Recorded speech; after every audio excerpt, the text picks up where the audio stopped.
I think this city, man, just deserves so much more than what it gets from our politicians, from the people that run the city secretly or not secretly. And so, yeah, I think the city's great at, I think someone said it at the last Creative Morning. It's like the city's great at being hosts to other people, but we can't really figure out how to like be hospitable to the people that live here. Scared rabbit, they've got you boxed in. Old habit, you draw the curtain. Lonely only if they ever leave. Hello, my name is Michael Zarek. This is Third Space Indy. In 1989, a man named Ray Oldenburg wrote a book called The Great Good Place. In this book, he coined the term third place. This outlines a place outside of your work and outside of your home that you can be, that you can go be with others, be yourself, and build community. So I've made it my goal to find people all over Indianapolis who are doing their very best to create these types of spaces.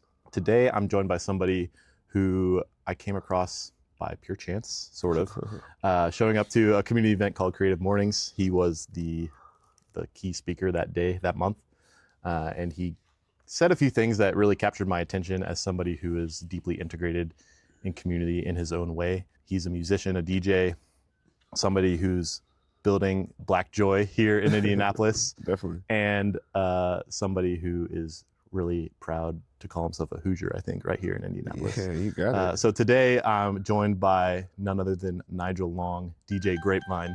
Oh, how you doing, Nigel? I'm good, man. How are you? I'm doing really Thank you for having me on today. I appreciate you, man. Absolutely. Yeah, no. So in your own words, for people who may not know who you are, tell me who you are. Tell me who DJ Grapevine and anything like that is. Oh, of course, man. No, I appreciate you. Yeah, I would say I'm a lifetime Naptown lover. I've lived here my whole life. I'm a DJ. I feel like I'm a cultivator and curator of people. So I love bringing people together in different ways. And yeah, I think I'm, the last thing about me is I'm just unapologetically Black in all ways. I try to, just kind of live with that as a center of life, and not necessarily in a way that is offensive or that is like you can't be a part of it, but just understanding and realizing like the power that Black people have. And the creativity that they've been able to exude, throughout American history and the history of the world. So, yeah, man. Definitely. That makes sense. So, actually, what part of town are you from? Man, so I grew up like over like Devington area. So like behind Arlington High School. It's kind of like where I grew up, between 46th and 56th Street. Yeah, and your dad's a pastor over on College in Fall Creek. Yeah. What's the name of the church? Metropolitan Missionary Baptist Church at 28th and Sutherland, but yes, right off of College. Definitely. Was like church a huge part of your childhood? Oh, I didn't really have a choice. Yeah, for sure. Yeah, no, it absolutely was. Definitely. And yeah, I mean, it definitely was a part of the growing. I think my dad's a person, when we think about like what community is, or like, like he's like one of those like actual pastors. I think there's a lot of people that like, it's easy to just like go to a mega church where the pastor doesn't know your name, or like where, you might call like some assistant or, whatever. But like my dad, I've like for 31 years, I've watched him be like a real pastor. Yeah. So, you mentioned when I first came across you that he would like call people at like 3 a.m. Oh yeah, no, I mean like, doing? yeah, he's a legit, yeah. So like, people would call him to find, whatever it was, like somebody died or passed, someone got locked up, whatever the case may be, or anything, showing up at school for different, different members, all kind of stuff, right? Like he's just actually doing it, and to see someone that does it and doesn't necessarily do it for the like fanfare or like what they get out of it, but just because it's like what they should be doing, or like how they feel like they should show up in space. Most important Midwest question I can ask you, what was your high school? I went to Shortridge High School. Oh yeah, let's go. Shortridge Magnet High School for Law and Public Policy at the time. And since IPS has changed since 2013 when I graduated. So now it's just Shortridge. But yeah, man, Shortridge, the oldest public high school in the state, actually. And yeah, graduated in 2013, and yeah, it's part of my, yeah. I didn't realize you were so close in age. I don't know what I thought you were, but yeah, we're the same. You think I was older or younger? Yeah, older. You thought I was older than you? Or you're barely older than I'm 30. You're 30. Oh, yeah. I mean, yeah, I'll be 32. Yeah, no, definitely, bro. Yeah. I'm not that old. So the other thing that really captured me about when we first talked, you mentioned Flanner House. One of the buildings of Flanner House we're sitting in right now. What's the name of this room? Morning Star. So this room, we're in the room. Is no. So this room is called the Cloud Underground, and it's a studio space curated by one of my good friends, Dr. Austin Ashford. Well, we gave him a shout. He's sitting right in the room with us. Yeah, he does all the programming and stuff out of here. But yeah, I wanted to do the interview here because I mean, obviously it's a cool ass space. But then, my dad grew up over on this side of town. And it's more so, I think Flanner House is like a vessel, right? But I think more importantly, I think this neighborhood, Riverside, Martindale, Brightwood, like there's some of the few remaining like historically Black neighborhoods that we have that still where Black people still live. Yeah, you know what I'm saying? There's definitely. still, and so.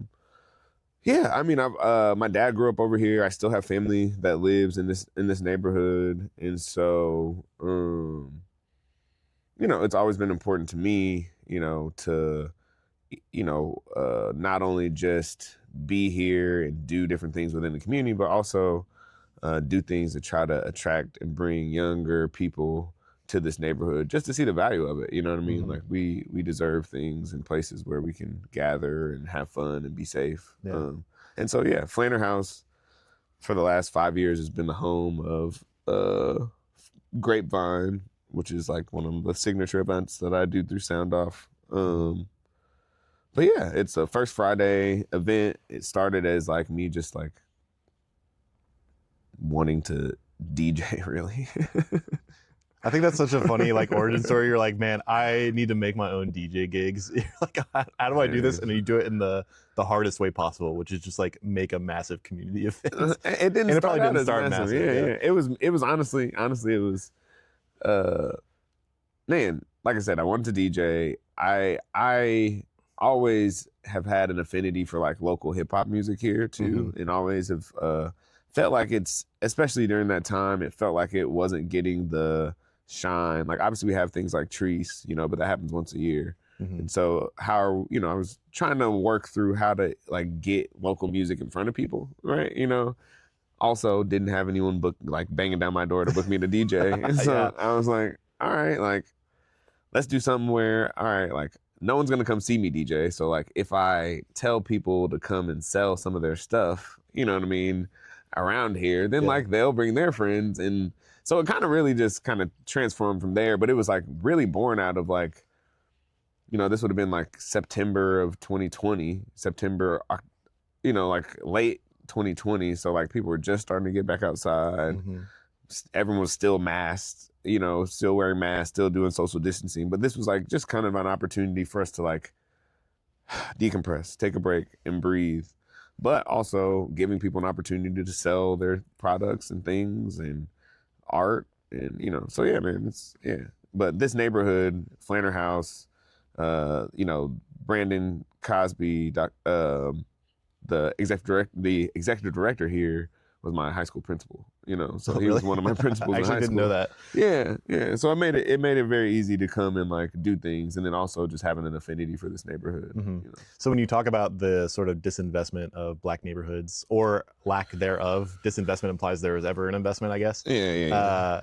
And you talk about like creating this beautiful community event that I still have yet to attend because it got rained out last time. Yeah. Or I guess cooled out. It was too cold. It was too cold. Like, how do you feel about being a catalyst sort of this community investment that's not driven by government? You know what I mean? Like you're the one sort of driving things at a sort of local level, almost like mutual aid, not really, but in a way. Yeah. I mean, I think it was, I don't think it's anything special. I think, we want to do things in our community. You know, we just want to have fun. Like, I mean, like, obviously there's the negative parts of it, of the disinvestment, you know what I'm saying? But, and like how, you know, things don't get funded. And I think that's a larger conversation for sure. But my answer to that question would be, I think, man, like, just wanting to be and do. It doesn't necessarily have to do with like anything that came after it. Like when I was setting out to do it, never was about that. It was about, man, like I really just want to do something for 25 to 35-year-olds to be able to come be together where it is on purposely Black, in a Black place, at a Black community center, you know, and like just being unapologetic about that. So I don't think it was never like, oh, it's going to become this big thing, or, oh, like, you know, because obviously, like, yes, we could be funded or we could take money, but I think, you know, sometimes when those things happen, you know, it takes away, you know, or we could get a bunch of sponsors. Like I can do those things, right? But I think it takes away from the ability for it to exist and just be something that people can just do and come to. I hope that makes sense. I know I just talked. That's a great answer. I also want to like hype you up a little bit because so I organized a 13-mile walk a couple weeks ago. Jesus, it was great. We had a good number it's of like people. a marathon. Yeah, it was a marathon walk basically, or a half marathon. And I was like, I had 50 people show up, which is an amazing thing for a first time event. And I was texting my brother about it, and I was like, yeah, it was good. I was like, I feel pretty good about it. He goes, you should really like hype yourself up because the amount of people who organize anything ever is like minuscule. So for you to have this 5-year-long running beautiful event that happens monthly in the warm months, In I think you should really like pat yourself on the back for that.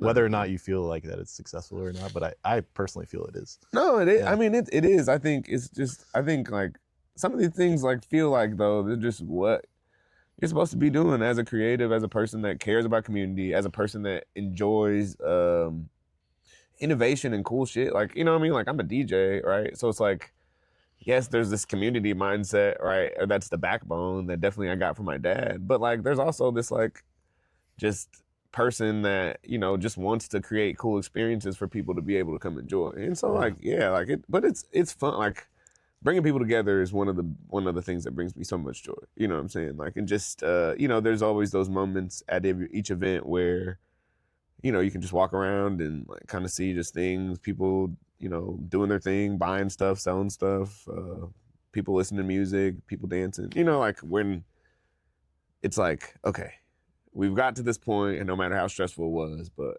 like, man, like look at how much joy this is bringing other people. Look how much fun people are having, you know. And so, and that could be at an event like Grapevine. That could be at, you know, some of the DJ events that I curate and create. That could be, you know, the past 5 years that we've been creating with Black Joy. I think all those, you know, like just creating that space where people can just come together and enjoy each other and time and music and food, all that stuff. Like that stuff.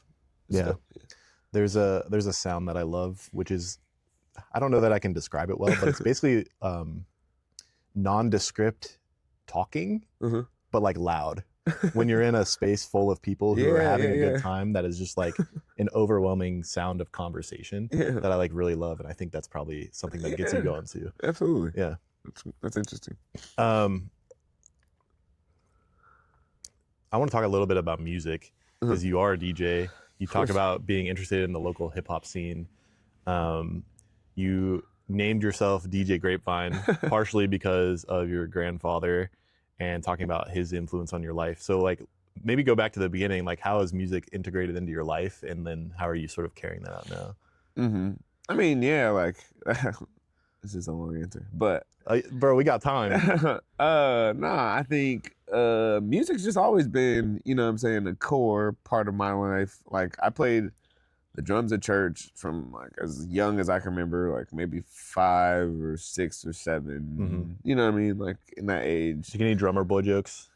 Oh yeah, I mean like yeah, it's just kind of, you know, yeah. But I think even with that, right, like, or like, you know, my parents made me do the choir up until I was a certain age, and then, you know, and so like, but a lot of my like taste in music was, you know, I didn't really get to listen to a lot of secular music when I was younger, and that's not, I think like, and obviously like, you know, my dad's a pastor, so it was just like, that's just what they were listening to. I don't blame them. It's not, but when I would go to like cousins' houses or when I would go to my grandpa's house or anything, and I would just get a little taste of like things that weren't necessarily gospel music. And I mean, mind you, like it wasn't just like, it's like gospel music. Like, and mind you, I think gospel music is the core to like so many other like, even today, right? Like all the, like the choir, like all that shit, all that stuff comes from somewhere, right? What I mean? And so like, just like with a lot of other people that grew up in the church, like it's an inspiration, you know what I'm saying? And so,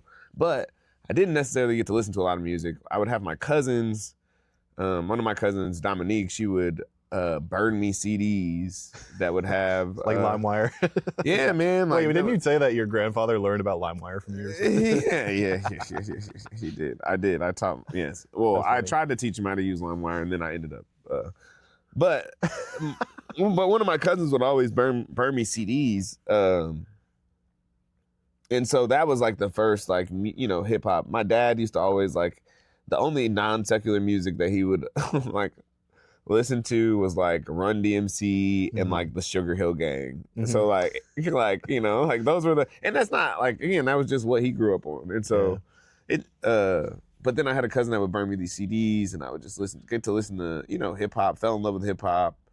My grandpa, again, like like you kind of said, like he would have me essentially burning him CDs. He would write down these lists of hundred, just however many artists of old that he could think of, from Stevie Wonder to the Whispers to the Temptations to Ray Charles, you know what I mean? And so, not necessarily by choice, but I got to listen to a lot of music, and like, also talk, we would go on these road trips, and he would have this book full of burnt CDs, and he'd be like, oh yeah, pass me that Ray Charles one, and we would listen through, and he would talk about, what it was or where he was in the time. And so, just understanding that music also was so crucial to like everything that we hear now, right? Like even Ray Charles and the Temptation, like Motown, like all that stuff was so impactful. And again, they were taking what they got from church and from the choir and, making it secular. And then it was turning into these beautiful things, but it was still taking church chords, church choir run, like, just like modern R&B, or not, maybe not modern R&B, the like 2000s modern R&B. Yeah. That's what I always liked about one of my, this is like very funny to think about in retrospect, but like one of my favorite albums is Coloring Book by Chance the Rapper. Oh yeah. And I always loved the sort of gospel influence that he had in that. Yeah, no, for sure. Can I tell you a really embarrassing music story? No, come on. When I was in middle school, I got an iPod, and I would listen to Weird Al. And a lot of Weird Al songs I heard before the originals. So I thought Weird Al was just like a really talented artist. So like, I thought Amish Paradise was the original. Damn. And then I'd never heard of Gangster's Paradise. So nice. Isn't that crazy? Yeah. Hey man, but that's why culture is important. That's why we gotta, and I think even with that, that's crazy, right? Even you say that. So how did this all sort of come, like, where does you wanting to be a DJ come in? Like, what is that? Man, I had a friend.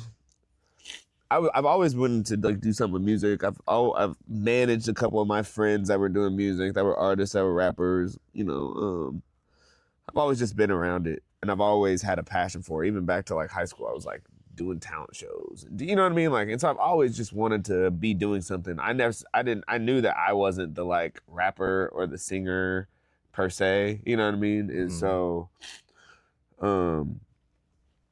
yeah, I was like talking to a friend about like wanting to try to like start doing shows with artists, or like, hey, like I really want to start, promoting different things, and I want to, share. And he was like, man, like, so what are you, how are you an artist yourself?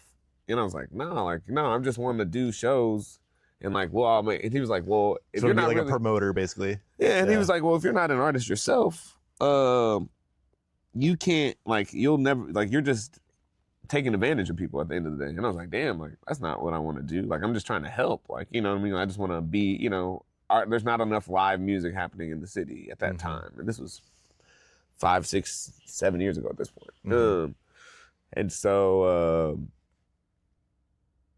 we had a conversation, and he, you know, that conversation really changed the way I thought about things, because I was like, man, like I don't want to be someone that's being extractive from artists. Like I want to just be supportive. And this was before I was doing anything. And, you know, this is before Grapevine. This is before, like I was just, you know, really at that point, just an organizer that was coming off of doing, you know, a lot of protest stuff. And so, but that's another story, another life.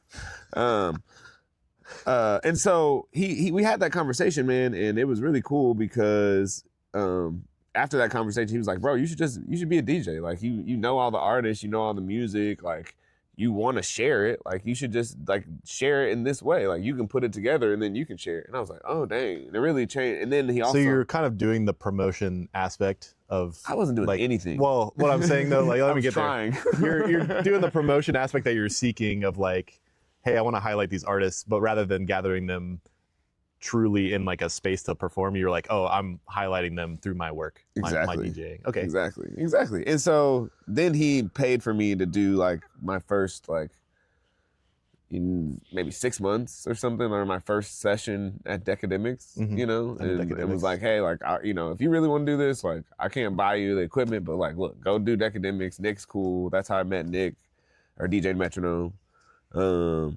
And so I did the classes for a little while. This was like right in the middle of the pandemic though. And so like I started and I did it for maybe 6 weeks or so. And then the pandemic hit, like where it's like, okay, you can't go anywhere. And so I just had to end up getting some like equipment myself, like little stuff, and, you know, just really started practicing and doing stuff. And then, I didn't become DJ. It's crazy because DJ Grapevine and Grapevine the event, like that was never like necessarily the intention. But like, yeah, it was like all of it kind of happened. That was the way to get booked after you knew what you were doing. Yeah. No, so yeah, man, and yeah, so I just and you know, DJ Grapevine came from, you know, wanting to share, heard it through the grapevine, you know, like this whole thing of like, you know, paying a little bit of homage to my grandfather who had just passed not too far after that, you know, and I kind of really took that on and just was like, you know, this could be cool, you know, and then you know, it's kind of like double entendre a little bit, like heard it through the grapevine, or you know, grapevine. What I used to say, and this is so corny thinking about it now, but I used to be like, Grapevine's got the jam, like jam. Like at the first Grapevine, I think Dr. Ashford's face is so good right now. I think my mom, I had my mom make jelly, and I think I'm sure there's a picture somewhere of me passing out. We had jelly at the first Grapevine because I was like trying to just. I think you should have stuck with it. Nah, I mean, look, man. Someone's got to make the jelly. That's funny. So yeah. So I don't think that answered your question though, but you're doing great. Don't worry about it. So you now are Big Shot with Gang Gang. Oh my God. What's your exact title? Does it even matter to you? Yeah, it's say it loud, say it proud. Nah. So right now, the director of the Indianapolis market. So yeah. All right. But yeah, the director of the Indianapolis market. I do a lot of work with, you know, just people, a lot of like just trying to understand what our city needs on the cultural front. You know, I've designed a lot of programs and curriculums and you know, all that good stuff. So one of the big programs you're leading is Black, a Festival of Joy, and the Brick by Brick funding campaign. Is that what you call it? Yeah. Can you tell me, because I don't fully know, and just those listening, like what Black, a Festival of Joy is? Yeah, no, I would love to. So Black, a Festival of Joy started in 2021, and it is a group of maybe at this point it's 14 or 15, but at that point it was like 11, all leaders of different organizations that were doing different things actively in the community that were brought together by a woman by the name of Pam Ross. And she was like, hey, like I'm seeing all these cool events that are happening. I'm seeing everything that's happening. But nobody's like narrating our joy. Nobody's narrating the thing that brings us together and that's making us happy. Too many things are based on and too many things are based on a funding need or a deficit or like what we don't have or what we can't do, as opposed to just like being able to frame it as being something that's done in joy. Yeah. And, you know, So like a lot of expressions of pain versus a lot of expressions of just like happiness and togetherness type stuff. I don't even necessarily think joy necessarily equates to happiness either, right? I think joy is something that, you know, joy is the act of like, it's the feeling that you have after you've gotten through, right? It's the resistance. It's the thing that we hold on to get us through. And I think Black people have expressed that, you know, time and time again. You know what I'm saying? Think about, you know, we can talk about slavery, we can talk about civil rights, we can talk about Jim Crow, we can talk about, you know what I mean? Through all these times, right? Like we've constantly just created and made beautiful things over and over and over again. You know what I'm saying? That the rest of the world, right? Not even just like Black people benefit from, like everybody, you know, like, you know, benefits from the culture that we have that does a lot of times come from pain or that does a lot of times come from struggle, right? And so being able to tell that story differently, I think is so important.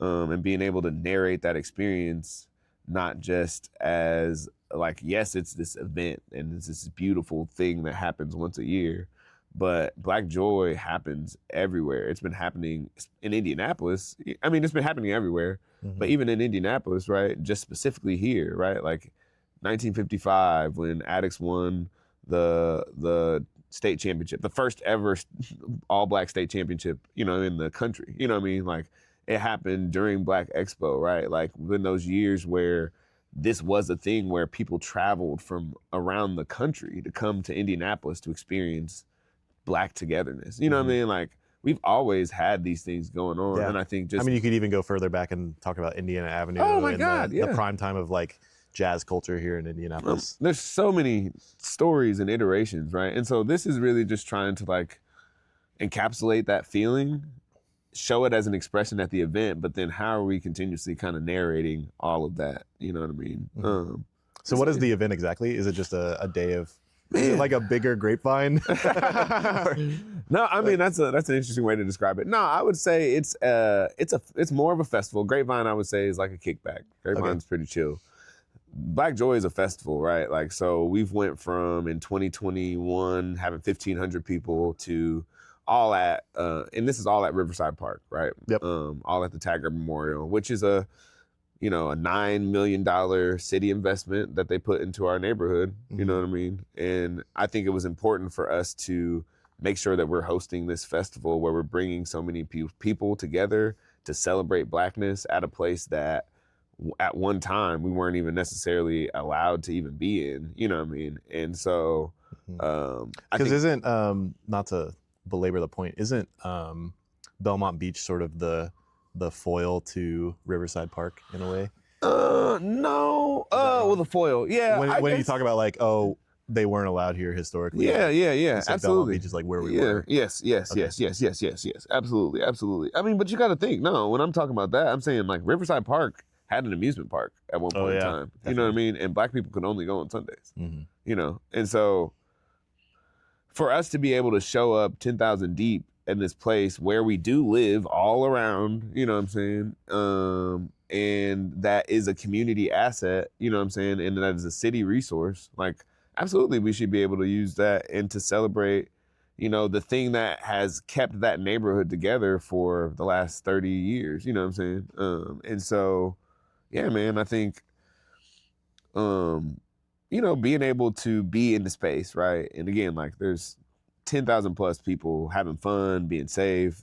The day of consists of music. We have a lot, you know, we have number of live bands that'll be performing that day. We'll have tons of DJs. We'll have 20 different food trucks at least. We'll have different activations with different, just different groups. And so, yeah, we're super excited. I think right now we've been in this space where, when Black Joy first started, it was something that was kind of like funded, and like that money wasn't necessarily a question or an issue. Obviously, with the way that things have shifted in the last 2 years. Yeah, you know what I mean? Like, right? Like, it's hard to go and get support for a festival that's talking about Black joy in today's time, right? And so so that's where Brick by Brick comes in. Okay, exactly. I see. Right. And I think just that's just where I've been at the last like year and a half, is just like in this fundraising space, which is interesting and new, and you learn so much about what people really care about. You know what I mean? I think it's interesting to see. I think there are institutions and groups here that get it. You know what I'm saying? That get that investing in our joy and investing in our togetherness and investing in the way that we collectively move things forward is just as important as, like the things that I'm not trying to like weigh, you know what I'm saying, necessarily, but I do think like it's one way of looking at it, right? Like just imagine if our city invested, like what do we invest in police? You know what I'm saying? Too much. Here, you know what I'm saying, right? I can say that. So when you, there's something I've been thinking about a lot recently, which is this concept of like the dissonance people have between what they say they want and what they actually act upon. So in the context of my podcast, people will go, "I love your podcast," and then I'll go, "Oh, which episode?" And they'll go, "Oh, I've never actually watched it. I've just seen the clips." Or they go, "I want to see," or like, "I don't like the way the government is acting right now," but they won't show up to vote. They won't show up to city county building or like council meetings, or they won't show up in at protests or anything like that. There's a dissonance between what people say they want and what they actually act upon. Do you feel like in the context of the Brick by Brick campaign, you ever get that sense?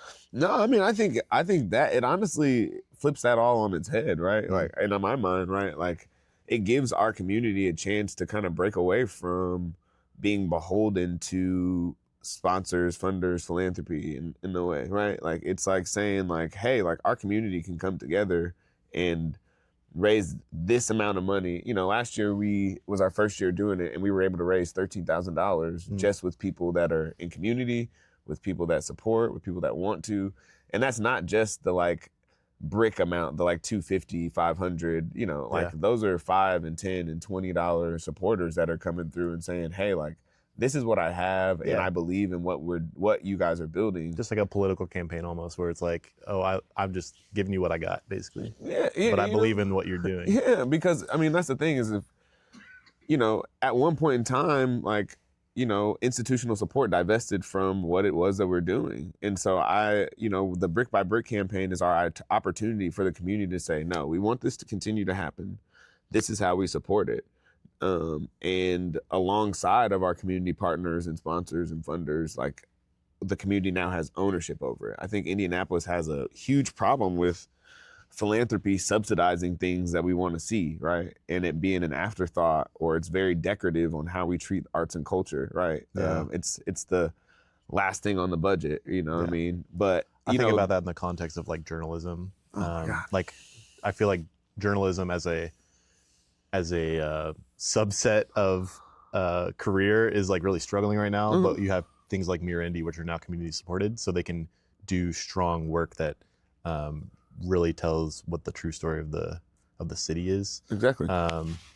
Whereas like more institutional news organizations really struggle, like you see WTHR getting like bought out and like firing their whole staff. No, I think that goes to the point, right? Like so many things that need to just happen in the city end up being subsidized by philanthropy, and that's not to say that that's not good, but I think like because of that, right? I think symptoms of that are that arts and culture feels like an afterthought. It feels like something that we don't have to support it with the city's budget. The city doesn't need to support it because X, Y, and Z. They're already doing it for free.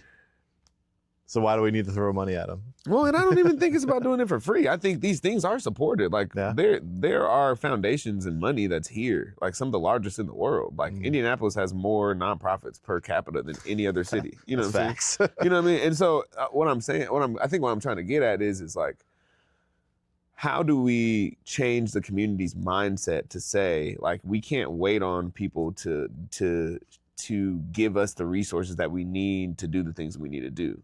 It needs to be the city, it needs to be foundations and philanthropy, and it needs to be community that are all coming together equally, right, to share in the ownership of these things, right? You know, and I think there's so many people in this city that like work jobs at nonprofits just because it's convenient. You know, they wouldn't never ever work themselves out of a job, and so it's just easier to stay in that space of like, okay, like this is what I'm gonna do.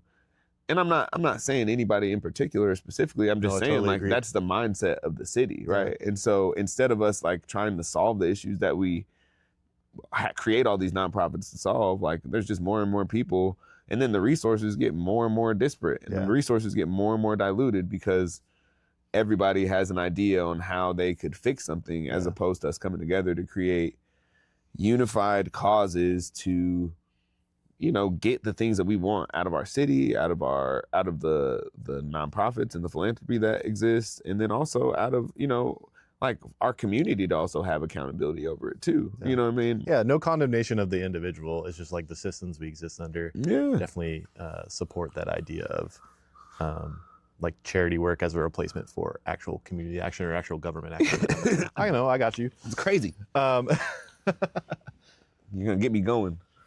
That's the goal. We're gonna move on to what I call the canned questions. Okay. Third Space Indy is sponsored by City Rising. City Rising is a social impact studio.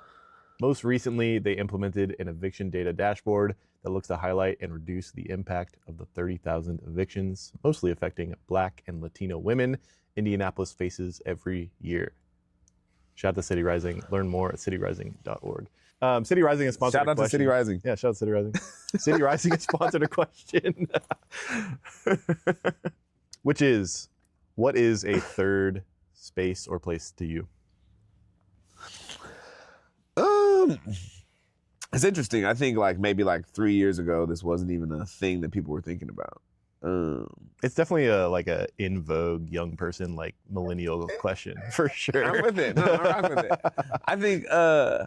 I think third spaces are, I mean, it's so important to me. I don't think the things that I've ever created had the name of third space. You know, like it's a new term, but I think when I sit and think about the things that I do, it's a new term from 1989. I'm more so saying I think more people are using it now. It's more popular now as a term. I'm into it. You know, it gives a name. I'm just pushing your buttons. It gives a name. But I'm more so saying I think, I think just the place where I can just be around community and enjoy things and people and like just, I don't want to say relax, because I feel like even for me, like third space has always become places where I'm working or networking or doing things. That goes against the definition. It does? Yeah. Outside of work, outside of home, they can go relax, be with other people, and build community. I feel like building community is work to me. But yes. Building community is work to you. Let's talk about that. I'm saying, I think that's the thing, right? I think people feel like you're just supposed to build community. Like anything, it says, it's literally build is in it. Like build includes work. You know what I mean? Like, and more what I'm saying is I think people assume that community is just supposed to fucking happen automatically. You know what I'm saying? Can I make a distinction for you? I think you're talking about what I would call uppercase W work versus what maybe DJing is, what working for Gang is, where I would call that lowercase W work, where you get a paycheck. You're talking about the work of building community. Yeah. Does that make sense? Yeah. So maybe don't think of it as work. Think of it as just like what you're doing. Yeah, for sure. Okay. I mean, that's fair. I think challenge you a little bit. No, I think I think what I would push back and say, right, is like, it's like being in community is a full-time job. You know what I'm saying? Like it is. Like, and I think totally agree with you. People need to stop.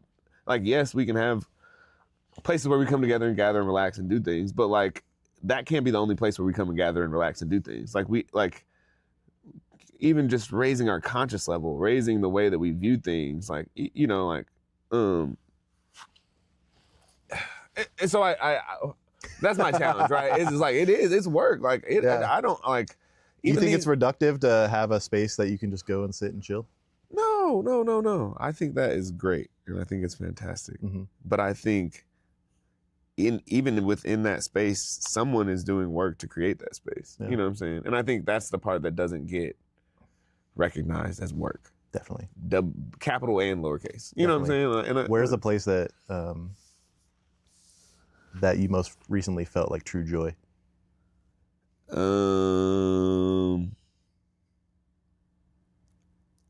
True joy. Probably just me and my son got to play Battleship the other day.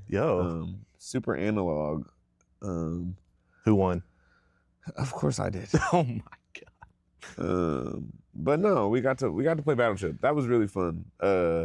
And I did unexpected. His grandma got it for him for his birthday, and so we were like, he was like, "Dad, what?" Like, and he was like, "I played it with my friends before. Had no idea how to play." So it was fun. But that was joy for me, right? And so, or like, you know, like DJing, like, you know, like I love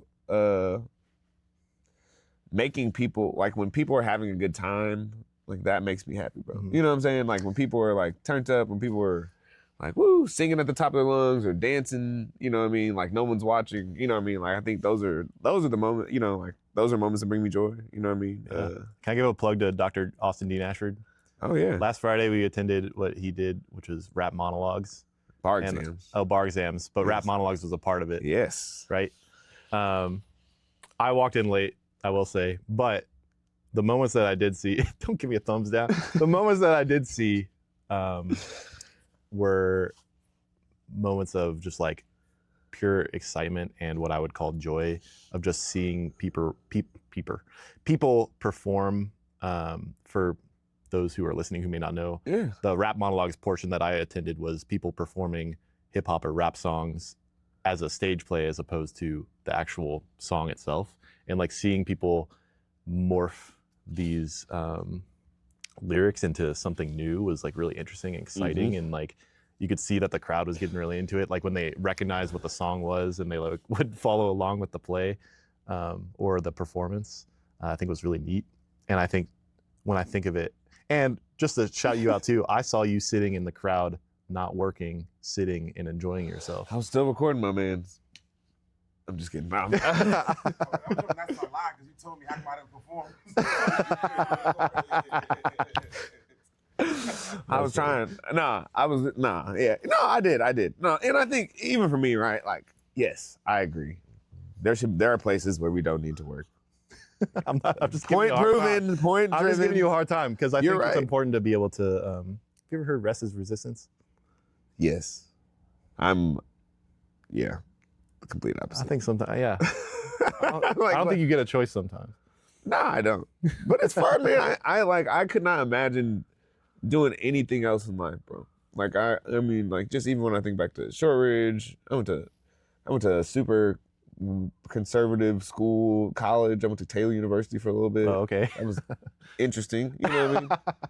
That's another podcast. I went to a private Catholic high school, and I always say that it taught me a lot about who I do not want to be.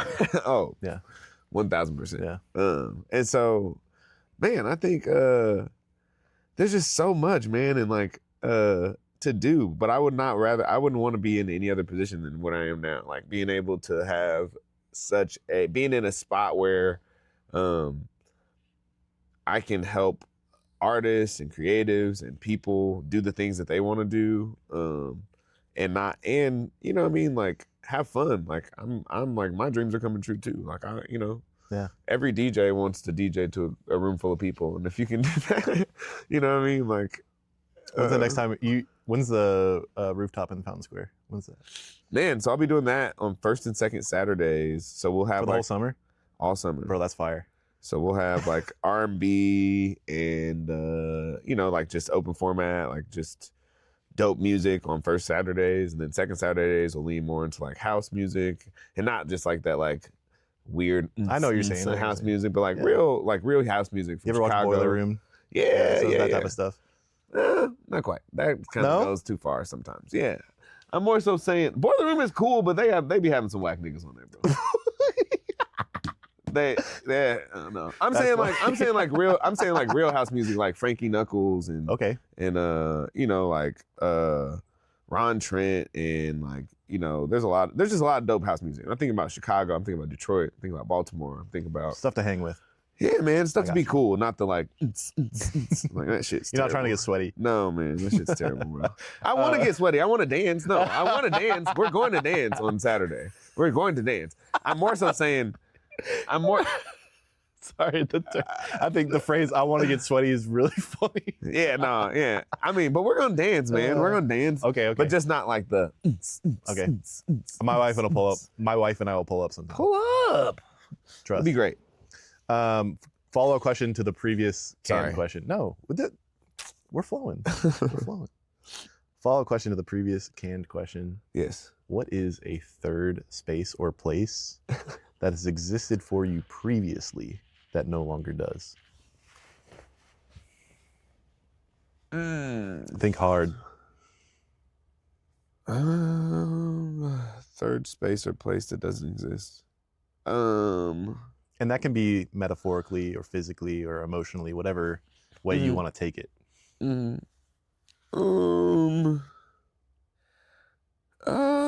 I mean, I'm one that has been more. My grandma's dealing with some health challenges, and I lost my grandpa a couple years ago, and so I guess one of the places that I would say is I really miss their house. They were from Michigan City, Indiana, and so they used to live in this just big house, and I just just recently been thinking about a lot of the time I spent there, and so I would say that's probably the space that I really miss. That I guess would be a third space. Any special memory you're thinking about in this moment? Nothing specifically.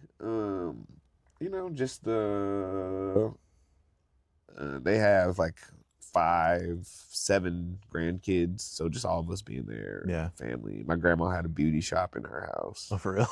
Yeah. Like Cool. a legit, like Does she have like women sitting in the chair with the hair thing going? no, dead ass, Like, bro. Yeah. That's like, cool. Yeah, like so when we would go visit, so that, like just that, and just them at that time was crazy. They were just. I love a barbershop vibe. Yeah, that's what it was. That type of thing is like, that's why I like going, like there's a special bond between an individual and the person who cuts their hair where you can like just have a conversation. It's like having a second therapist or a first for a lot of people. Yeah. And that's what my grandma was doing down there. She was down there running her mouth and just talking about everything and nothing all at the same time. So yeah, I think that's probably a space that I truly miss is 1014 Liberty Trail was their address in Michigan City. Hey, go check it out if you're listening. Hey man, I'm just kidding. If you're in MC, man, crazy times.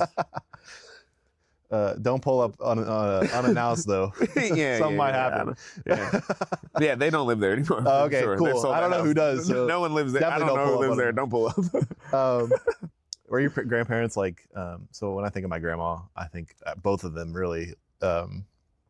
There's always that like, are you hungry? Yeah. Have you eaten? You look skinny. Man. Yeah, even though I'm fat, like you look skinny today. Yeah, man. No, absolutely. Yeah. What type of things are they rolling out for you? Oh man, my grandma used to make a amazing sakatumi cake, which is like a caramel cake with like caramel. That's what she called it. I don't know if that's what it's actually called, but it was like caramel cake with. She would homemade her caramel dressing. That sounds fire. Yeah, she used to make everything, bro. But I think like I said, I think that space was just one that I knew I could like, even from school, spring breaks, all the things, just getting up there and just like being able to just be. Not have to worry about a lot of the other shit around here. Definitely. I don't know if that makes sense, but yeah. No, it makes perfect sense. I think just having an escape is bro. in a lot of ways is what a third space is. Just like being able to take a moment. Every episode, I ask a question from the previous guest. Uh-oh. The previous guest is Andrea Watts. Okay. I I think you're friends with her. Yeah, I know Andrea. Yeah. For sure. She asked, if you were a touring artist, what would your rider be for your dressing room? Imagine you're a bougie bitch and you are trying to like live it up. I'm with you. I'm with you. Got? No, man. I mean, man, I'm not difficult. I'd say like just some, I'm dead. just some No, water. imagine you are difficult though. Is the Yeah, thing. yeah. Let's do a little role play. I don't like. Maybe you don't have to try that hard. I don't According like to what's Dr. happening. Austin D. I don't know what's happening here. You know, man. Some nice. I'm a fan of spring water for sure. Mm. Are you a Saratoga guy? No, Okay. not the. You know, give me that Kroger shit, man. You know.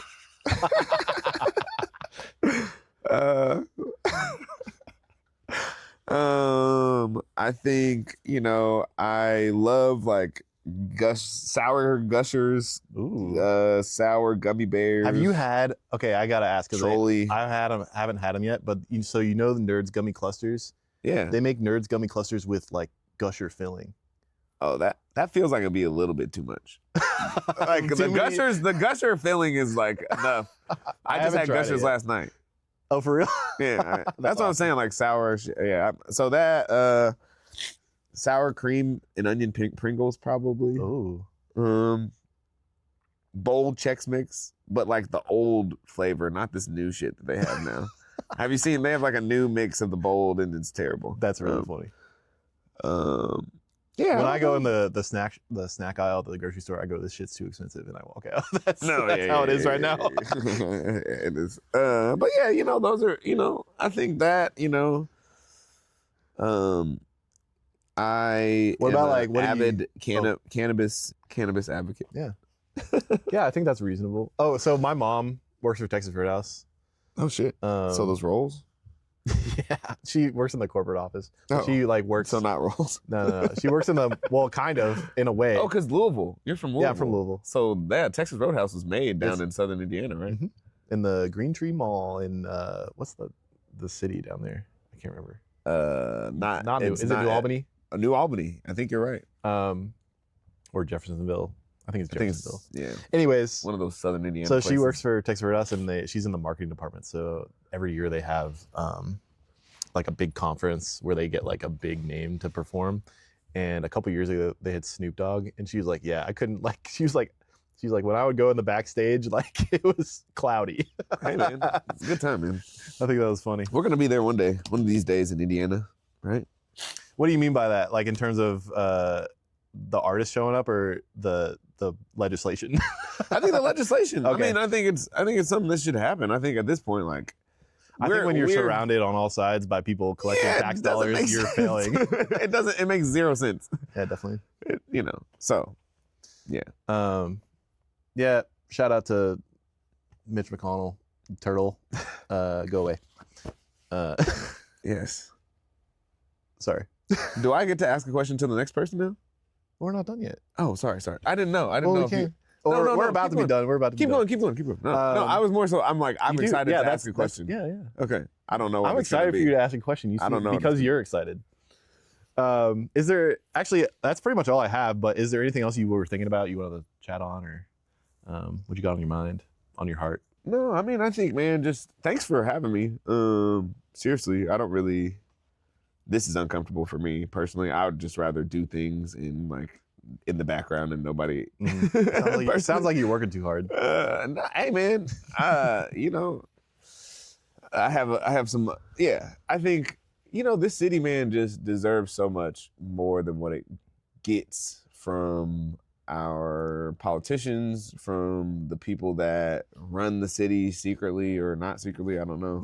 It doesn't feel very secret sometimes. And so yeah, I think just something just lifting up is like just that we like.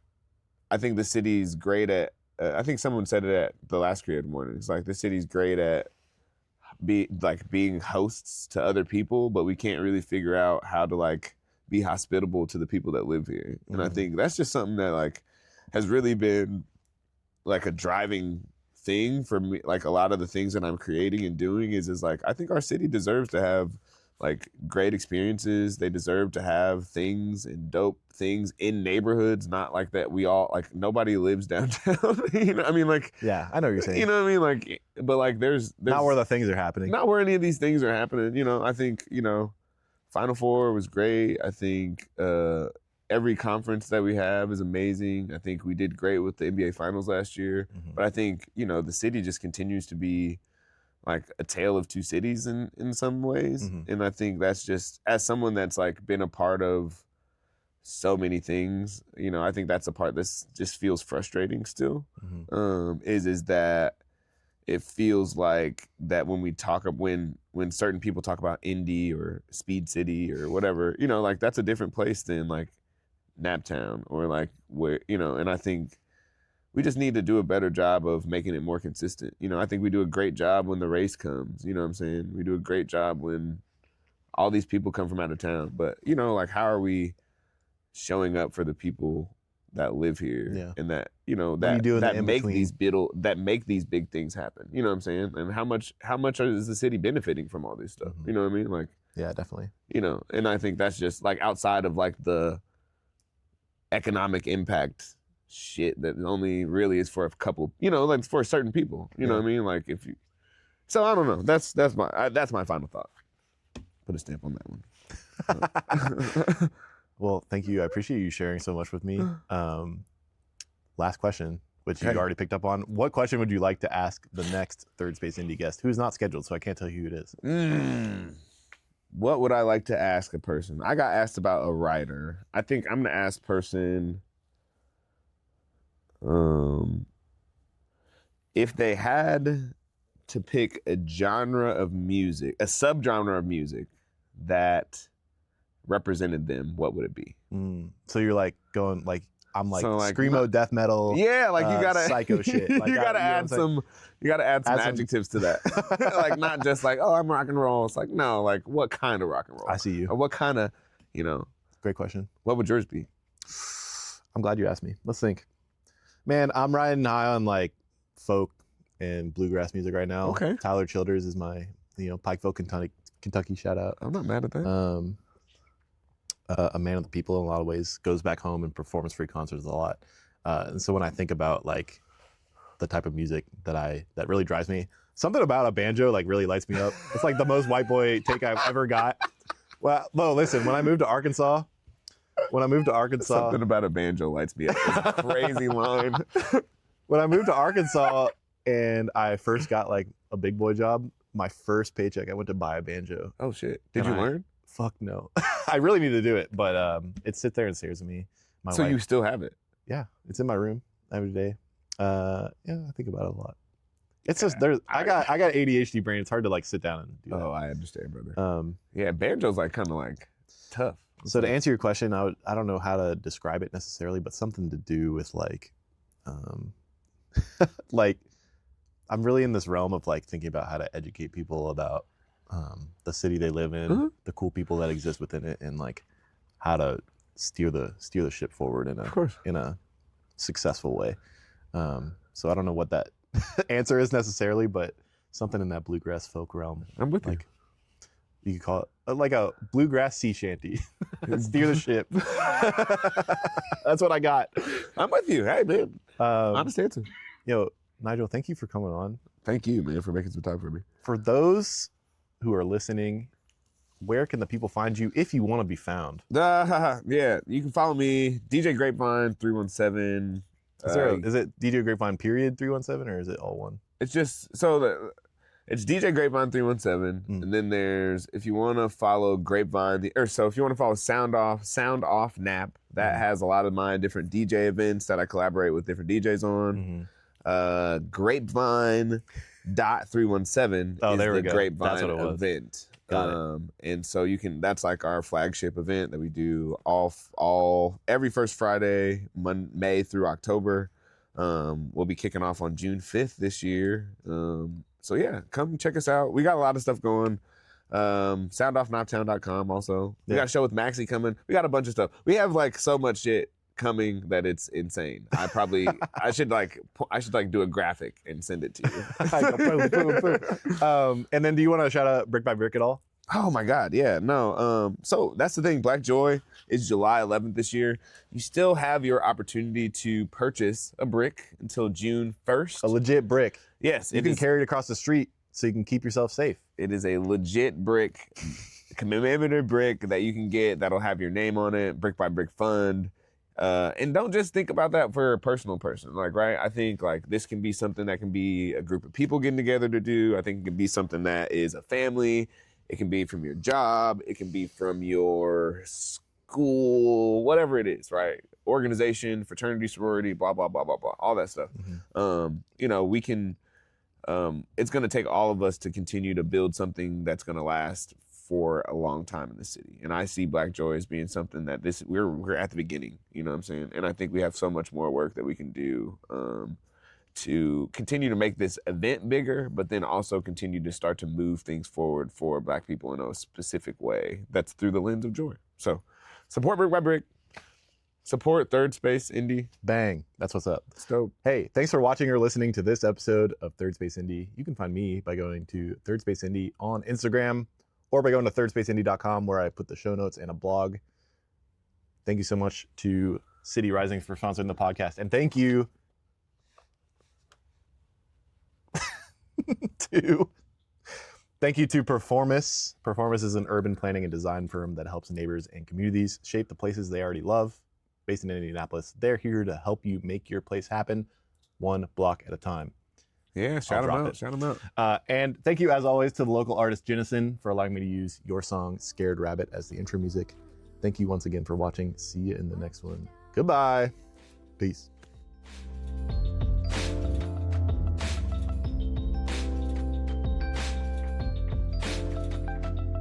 Scared rabbit, is the coast clear?